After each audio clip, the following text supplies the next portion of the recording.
चलिए फिर से एक बार थोड़ा सा रिवैप करते हैं। Internal and external stakeholder. Internal stakeholder क्या होता है? सीधा बात है, इंटरनल स्टेक होल्डर का मतलब होता है मैं कंपनी के इंटरनली में ऑर्गेनाइजेशन के अंदर हूँ। इसके अंदर कौन कौन आते हैं? एम्प्लॉई, और कौन आता है? मैनेजर, और कौन आता है? Shareholder. Owner are known as internal stakeholder. External का मतलब होता है सर डिवेंचर होल्डर, ठीक है सर, बैंक, फाइनेंशियल इंस्टीट्यूटर्स, हाँ, और क्या गवर्नमेंट, क्रेडिटर, डेटर, ये सब एक्सटर्नल होते हैं। अब सुनिए, ये बोल रहा है stakeholder who are involve in the business. ध्यान से सुनना, internal stakeholder are the stake holder which are involve in the business from within the organisation are known as internal stakeholder. They consist of the owner, share holder, employee, employer, employee, मालिक भी है और employee भी है of the organisation. Shareholder are the owner, supply capital. Shareholder कौन होता है? मालिक होता है जो क्या कर रहा है? कैपिटल सप्लाई कर रहा है। And have an important stake in the company.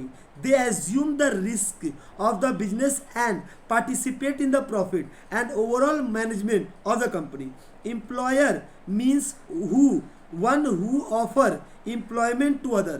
Employees, both manager and worker, provide the mental and the physical effort required for a successful working of the enterprise. Their stake is also very crucial for the regular and smooth functioning of an enterprise. In case of firm does not success, they lost their job. If the firm make very little profit, they get the low salary and wages. मतलब बोल रहा है अगर firm को profit होगा, इसका employ क्या कर दिया जाएगा? पैसा बढ़ा दिया जाएगा। फर्म को नुकसान होगा, इनका सैलरी घटा दिया जाएगा, निकाल दिया जाएगा। मतलब मैं एक तरीके से इंटरनली जुड़ा हूँ, कंपनी को कुछ भी नुकसान या फायदा हुआ मेरे ऊपर इम्पैक्ट आएगा। अब आते हैं एक्सटर्नल के बारे में।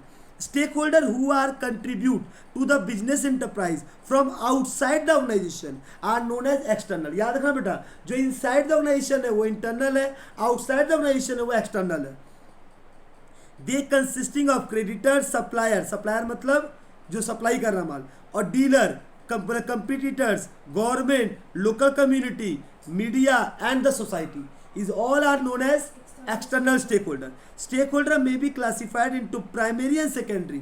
Primary stakeholders such as the owner, employee, creditor, dealer, supplier and competitor have the more frequently and close interaction with the enterprise. And secondary stakeholders such as government, media, local community and general community. मतलब बोला external को भी दोबारा तोड़ दिया। External का primary जो थोड़ा सा रिलेटेड तो है, और सेकेंडरी जो कोई रिलेटेड नहीं है, मतलब गवर्नमेंट को केवल इनकम टैक्स चाहिए, वो आपके ऑर्गेनाइजेशन से कोई ज़्यादा माथा नहीं फोड़ेगा। सर लोकल कम्युनिटी, वो लोकल बॉडीज को क्या मतलब, उसको तो बस यही चंदा दे दे भैया, तेरा ऑर्गेनाइजेशन है चंदा दिया कर, उसको मतलब है। और जनरल पब्लिक, पब्लिक को क्या है सर, इससे इन्वायरमेंट को नुकसान नहीं होना चाहिए, ज़्यादा खटरा आया मेरे को तकलीफ होगा, तो ये पब्लिक हुआ, ये कंपनी से रिलेटेड कुछ भी नहीं है, पूरा का पूरा बाहर है, उसको सेकेंडरी एक्सटर्नल स्टेक होल्डर कहते हैं। कोई दिक्कत है? अब इंटरनल और एक्सटर्नल का डिफरेंस सब पूछा है तो आराम से बोल पाएंगे। They operate from the inside the organisation, they operate the outside the organisation, they actively participate, they do not participate actively, they consisting the employer, कौन कौन होता है इसके अंदर, कौन कौन नहीं होता, इसमें कोई दिक्कत है तो बोलिएगा। क्लियर हो गया इंटरनल एक्सटर्नल का। अब आते हैं पढ़ते हैं एक्सपेक्टेशन ऑफ स्टेकहोल्डर। सबसे इंपॉर्टेंट एग्जाम में आएगा, ध्यान से सुनिएगा, 5 मार्क्स का क्वेश्चन मिनिमम है ये। क्या है sir? Expectation of stakeholder. एक स्टेक होल्डर का क्या एक्सपेक्टेशन है?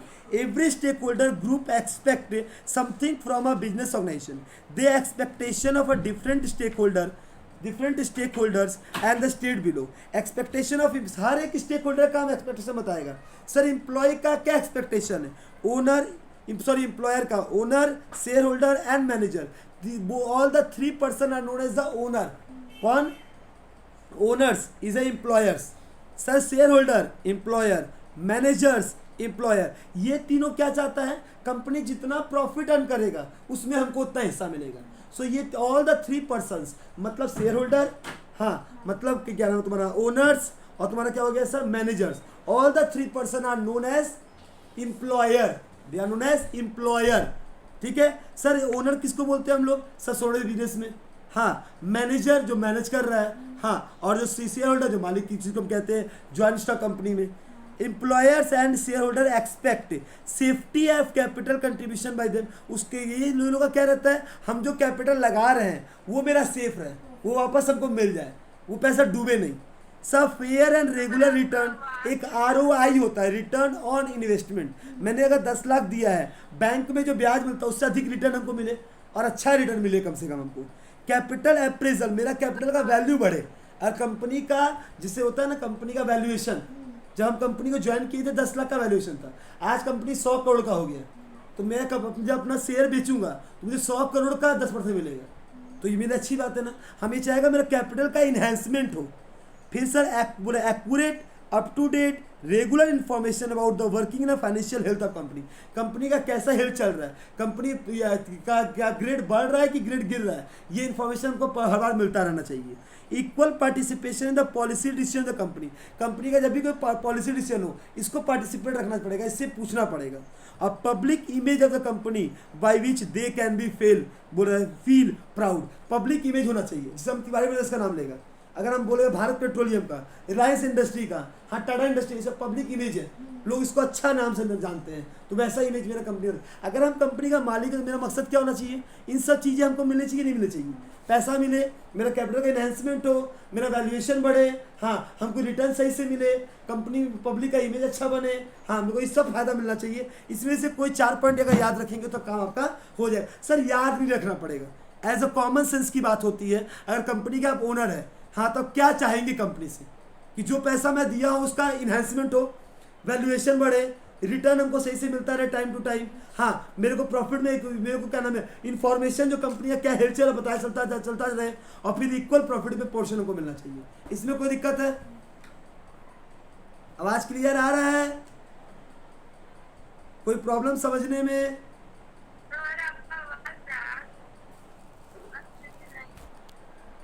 अच्छा, अब number 2 sir, expectation of employee. Sir employer का कौन होता है? सर 3 जन, owner, share holder, manager. Exam में पूछता है who are the employer of the organisation, 3 बंदा का नाम लेना, एम्प्लॉयर, ओनर और shareholder. All the 3 person are known as owner, employer of the company.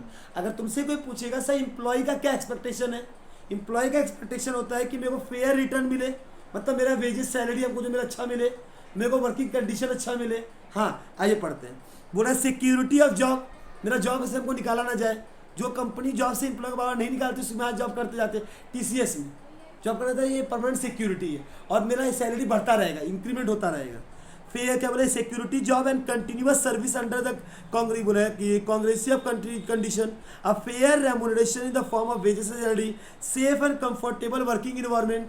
ठीक है, वे बोला various welfare facility such as housing, medical care, social, मतलब मेरे को एम्प्लॉय को एक सही तरह सिक्योर लाइफ मिले, एक कार, घर, रहने को, ये सब सारा से फैसिलिटी अच्छे से मिले, ये मकसद है। Opportunity of education, self development, personality of the growth, उसका ग्रोथ हो, उसको सिखाया जाए कुछ, उसमें उसका एनहेंसमेंट हो, वो कुछ नए नए चीज़ों को सीखे। opportunity to participate in the profit and the management of the organization, of quick and fair redressal of the grievances, of protection of the trade union rights। ये सारे चीज़ क्या है सर? एम्प्लॉय का एक्सपेक्टेशन है ऑर्गेनाइजेशन के point of view से। यहाँ तक कोई दिक्कत? एक एम्प्लॉय क्या चाहता है ऑर्गेनाइजेशन से, इसमें कोई प्रॉब्लम? अब आते हैं सप्लायर का क्या है सर? सप्लायर क्या करता है? बोल रहे हैं idea suppliers, those who provide raw material. Supplier कौन होता है सर? जो मेरे को माल दे रहा है। सप्लायर मतलब जो हमको माल दे रहा है उसको हम सप्लायर बोलते हैं। बोला है fair price for the supply. एक सप्लायर क्या चाहेगा कि फेयर प्राइस हमको मिले मेरे माल का, रेगुलर टाइमली पेमेंट मिलता जाए, हाँ reasonable term and for delivery and payment, regular order and supply, और correct information of the company financial position, healthy and cooperative inter business relationship. मतलब बोल रहा है कि अगर हम कंपनी का कौन है, सप्लायर है, तो मेरा मकसद ये होगा कि कंपनी मुझे टाइम टू टाइम ऑर्डर दे, हम सप्लाई करता रहे, रेगुलर मुझे ऑर्डर मिलता जाए, ह्यूज अमाउंट का ऑर्डर मिले, प्राइस हमको सही टाइम पे मिलता जाए, सही दाम मिले, हाँ, और प्राइस का जो तुमसे वादा करो वही वादा पूरा करो, मेरे वादा को तोड़ो नहीं। ये सारे फैसिलिटीज अगर मैं देखूंगा तो मैं कहूँगा मेरा कंपनी मुझे ठीक सप्लायर का ये एक्सपेक्टेशन है। सर क्रेडिटर का क्या एक्सपेक्टेशन है?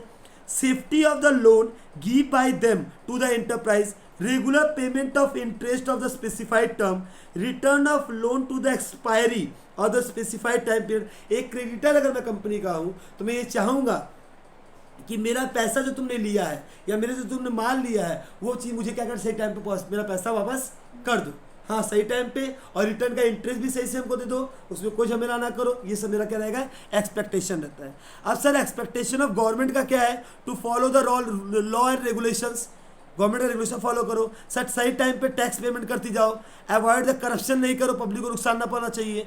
To make the proper use of secure resources of the nation, देश का नेशन का रिसोर्सेज वेस्टेज तुम ना करो। ये सब क्या है उसका हिस्ट्री। सर सोसाइटी का क्या जो है कि सोसाइटी का है कि सोसाइटी में गलत चीज़ का एक प्रचार मत करो, पॉल्यूशन नहीं करो, हाँ sound pollution, noise pollution, air pollution, कुछ पॉल्यूशन नहीं होना चाहिए, उससे पब्लिक को कोई नुकसान नहीं होना चाहिए। एम्प्लॉयमेंट जनरेट करो तुम, हाँ इससे पब्लिक को रोजगार मिलेगा। ये सब क्या है, सब पब्लिक का एक एक्सपेक्टेशन है कंपनी के पॉइंट ऑफ व्यू से। कोई दिक्कत है यहां तक में, कोई प्रॉब्लम किसी को? Today's last topic 5 minute, please ध्यान से सुनिएगा, मजा आएगा। स्टेक होल्डर एनालिसिस सबसे इंपॉर्टेंट टॉपिक है। स्टेक होल्डर एनालिसिस क्या है, जरा ध्यान से सुनिएगा। सर बोला जा रहा है स्टेक एनालिसिस का मतलब क्या होता है, अगर कोई तुमसे पूछे एनालिसिस, ध्यान से सुनिए, 5 मिनट का समय है, इससे ज़्यादा समय आपका मैं नहीं लूँगा। टॉपिक खत्म है, चैप्टर खत्म है, ठीक है। सर मैं अगर बोलूँगा सबसे पहले क्या होता है सर, रिमेंबरिंग, मतलब किसी को रटना, तो मैं बोलूँगा सर रोट लर्निंग में रिमेंबर कर रहा हूँ, रट रहा हूँ। फिर क्या होता है सर, रिमेंबरिंग अंडरस्टैंडिंग, समझना। सबसे पहले तुम्हारा कोई चीज़ पढ़ती होगी, पहले नाउन जैसे बच्चे ने पढ़ाई की होगी, तुमने याद किया होगा noun is a name place animal thing, it's called rote learning. तुमने रटा था, उस समय समझा था कि नाम क्या होता है, प्लेस क्या होता है। मैम लोग बोलती थी याद करके आइएगा, घर बैठते थे सुबह से, noun is a name, a place, animal thing, name place, noun is a thing, ये सब रटना चालू करते थे हम लोग, उसमें समझने का कोई मतलब नहीं था। जैसे जैसे टाइम बढ़े हुए हम लोगों ने समझना चालू किया, अंडरस्टैंडिंग किया, मतलब नाउन क्या होता है। सर नेम, नेम मतलब नाम, किसी का भी नाम, हाँ मोहन, रोहन, राकेश, ये समझा। प्लेस कलकत्ता, मुंबई, दिल्ली, चेन्नई, हाँ। एनिमल, ये टाइगर, लॉयन, ये जिराफ, ये सब एनिमल। थिंग, कोई भी सामान का नाम, टेबल, फैन, ये रूम, ये सब जो बताया सामान, मोबाइल फोन, हाँ लैपटॉप, ये सब क्या है, थिंग्स है। हम लोगों ने अंडरस्टैंड किया, अच्छा ये सब का मतलब होता है नाउन। फिर थर्ड हम लोगों ने क्या किया, अप्लाई किया।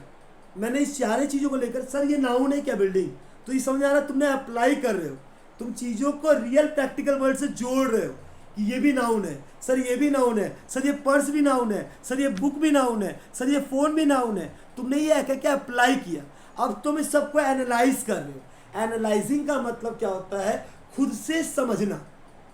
इसमें तुमको किसी की ज़रूरत नहीं पड़ेगी, तुम खुद उस चीज़ों को खुद से ऑब्जर्व करोगे। इससे मैंने पढ़ा दिया, इस पढ़ाने के बाद आप लोग किताब के जब पन्ने पलटेंगे, उस चीज़ों को पढ़ेंगे और खुद से उसको एनालाइज करेंगे। एनालाइज का मतलब सीखना, और कहाँ जहाँ फंसेंगे आप, हाँ वहाँ टीचर से पूछेंगे, वो क्लियर करेंगे, इसको बोलते हैं एनालाइजिंग करना, ठीक है। फिर आपको सिंथेसाइज करेंगे, मतलब चीज़ों को अलग ब्रेक करेंगे, फिर इसको खुद से क्रिएट करेंगे। तुम खुद सब कुछ नया क्रिएशन बोलते हैं। अभी हम लोग क्या पढ़ने वाले सर, स्टेक होल्डर का एनालाइज करेंगे। स्टेक होल्डर एनालाइजिंग कैसे करते हैं, सबसे पहले सर इसका स्टेप होता है स्टेक होल्डर एनालाइज करने का। पहला स्टेप क्या है sir, identifying the stake holder. Stakeholder को पहले आइडेंटिफाई करो, फिर mapping the stake holder relationship, ठीक है, मैपिंग करो स्टेक होल्डर का रिलेशनशिप क्या है। फिर understanding the stake holder coalition, stake holder का कोलिक्शन को अंडरस्टैंड करो। फिर assess the stake holder interest, stake holder का इंटरेस्ट किस में है। फिर जज the stake holder power, stake holder का जो पावर है उसको जज करना, क्या कर सकता है वो। फिर deciding the priorities of stakeholder, stake holder का क्या करना, प्रायोरिटीज है क्या प्रायोरिटी नहीं है, इसको समझने को हम क्या बोलते हैं, स्टेक होल्डर एनालाइसिस। कोई दिक्कत है? मेरा आज का टॉपिक स्टेक होल्डर खत्म हो गया, ये सारे पार्ट्स खत्म। एक बार अच्छे से पढ़िएगा, कोई दिक्कत होगा तो हमसे रिवैक करिएगा, आपको फिर एक्सप्लेन करेंगे। चलिए ठीक है, थैंक यू, बाय बाय।